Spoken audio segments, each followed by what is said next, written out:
आप सभी बाबा श्याम के भक्तों को नमस्कार। आज हम बात करेंगे श्री खाटू श्याम जी के जन्मदिन के बारे में।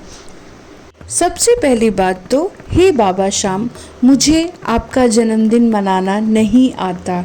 जितनी भी मेरे पास जानकारी है उस हिसाब से मैं अपनी जानकारी सबके साथ शेयर कर रही हूँ, तो अगर कोई गलती हो तो क्षमा करना। दोस्तों, जैसा कि हम सब जानते हैं कि जन्माष्टमी बीत चुकी है और अब हम बात करेंगे श्री खाटू श्याम जी के जन्मदिन के बारे में। श्री खाटू श्याम जी का जन्मदिन हर साल कार्तिक शुक्ल पक्ष की देव उठनी एकादशी को बड़ी धूमधाम से मनाया जाता है। कहने का मतलब ये है कि दिवाली के बाद श्री बाबा खाटू श्याम जी का जन्मदिन मनाया जाता है और हर श्याम भक्त चाहता है कि वो बाबा श्याम का जन्मदिन बहुत ही धूमधाम से मनाए। तो आज हम इस वीडियो में बाबा श्याम के जन्मदिन के बारे में बात करेंगे, कैसे आप बाबा श्याम जी का जन्मदिन अपने घर पर ही मना सकते हैं। जैसा कि हम जानते हैं, पौराणिक कथाओं के अनुसार श्री विष्णु 4 महीने के लिए निद्रा में चले जाते हैं, जिसके कारण जितने भी शुभ काम है, मांगलिक काम है, वो सब बंद हो जाते हैं। और जो हमारी उठनी एकादशी होती है, पूरे 4 महीने के बाद इस एकादशी में हम भगवान विष्णु को जगाते हैं, उनसे प्रार्थना करते हैं कि हे भगवान विष्णु, आप उठिए, जागिए, जन कल्याण करिए, जिसे हम उठनी एकादशी भी कहते हैं। अब बात आती है कि बाबा श्याम का जन्मदिन इसी दिन क्यों मनाया जाता है। तो ऐसा कहा जाता है कि बाबा खाटू श्याम जी को इसी दिन उनके मंदिर में स्थापना किया गया था, शुक्ल पक्ष के देव उठनी एकादशी के दिन। इसीलिए इसी दिन हम बाबा खाटू श्याम जी का जन्मदिन मनाते हैं। और 2023 में 23 नवंबर 2023 को हम बाबा खाटू श्याम जी का जन्मदिन मनाएंगे। तो बाबा श्याम के जन्मदिन में अब कुछ ही दिन रह गए हैं और सभी इसकी तैयारियां अभी से शुरू कर दीजिए। इस बार जो व्रत है वो भी 23 नवंबर को ही रखा जाएगा।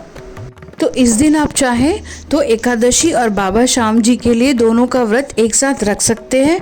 और जो बाबा श्याम जी के व्रत का जो पारण होगा वो 24 नवंबर को सुबह 6:51 से 8:57 तक रहेगा।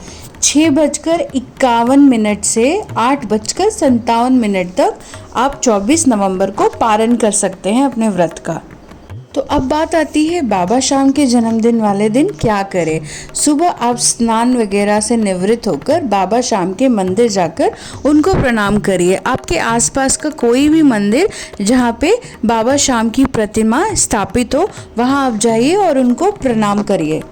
और जो उस दिन एकादशी है उसका जो मुहूर्त है वो रात के 9:01 तक ही है। तो बाबा श्याम की पूजा का भी एक मुहूर्त होता है। वैसे ही आप बाबा श्याम को भोग तो कभी भी अर्पण कर सकते हैं, पर हाँ, भोग में ये चीज़ ध्यान रखिएगा, अगर आप बाबा श्याम को केक अर्पण कर रहे हैं तो वो जो केक है वो मावे का ही होना चाहिए। और किसी कारण से अगर आप मावे का केक नहीं अरेंज कर पा रहे हैं, नहीं मिल रहा है, तो आप एगलेस केक लीजिएगा और वो आप बाबा श्याम को अर्पित करिएगा। तो अगर आप बाबा श्याम को केक अर्पित करना चाहते हैं या कोई भी भोग अर्पित करना चाहते हैं, तो उसका जो शुभ मुहूर्त है वो है सुबह के 6:50 से लेकर 8:09 तक। सुबह 6:50 से लेकर 8:09 तक शुभ मुहूर्त है, जब आप बाबा श्याम को माखन मिश्री का केक का भोग लगा सकते हैं। और अगर आप संध्या के समय जाते हैं तो शाम को 5:25 से लेकर 8:46 तक बाबा को भोग लगा देना है। उस दिन हजारों की तादाद में भक्तजन बाबा श्याम के मंदिर जाते हैं।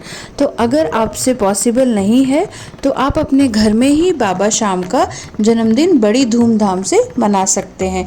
पर हाँ, उस दिन ध्यान रखिए कि आप अपने घर में अशोक के पत्ते ज़रूर लेके आएँ और आम के पत्ते लाएं और मूली का उपयोग करके सुंदर सी माला बनाकर अपने घर के मुख्य द्वार को अच्छे से सजाएं। अपने मंदिर को दुल्हन की तरह चाहे तो सजा सकते हैं। आप श्रद्धा पूर्वक बाबा श्याम का स्नान भी कर सकते हैं उनको नए वस्त्र पहनाइए और अपने मंदिर को दुल्हन की तरह जितना हो सकता है, जैसे कि गेंदे के फूल मिलते हैं, गुलाब के फूल मिलते हैं, उन सब से अपने मंदिर को, जहाँ पे आप बाबा शाम की प्रतिमा रखते हैं, उसको सजाइए अच्छे से। बाबा शाम का स्नान करवाइए, फिर उनका श्रृंगार करिए, उनको नए वस्त्र पहनाइए। फिर उसके बाद आप जो बाबा शाम के लिए जो भोग लाए हैं उसको बाबा शाम को अर्पित करिए। आप चाहें तो खीर भी बाबा शाम को अर्पित कर सकते हैं। पर अब बात आती है, उस दिन तो एकादशी है, एकादशी में हम चावल का प्रयोग नहीं करते, तो आप चावल का खीर ना बनाकर उस दिन मावे का खीर बनाइए। मावे का खीर अत्यंत स्वादिष्ट होता है और बाबा शाम को हर मीठी चीज़ पसंद है, जैसे कि खीर हो गया, पेड़ा हो गया, माखन मिश्री हो गया। और खीर गाय के दूध में ही बनाइए। जैसे कि हम सब जानते हैं, बाबा शाम की कथा, एक गाय बार बार एक ही जगह दूध दे रही थी, जिससे सब लोग को आश्चर्य हुआ और वहाँ खुदाई हुई तो बाबा शाम जी का सर मिला, और जहाँ वहाँ पे उनका मंदिर स्थापित किया गया।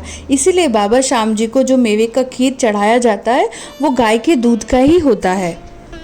बाबा शाम हर हारे का सहारा हैं।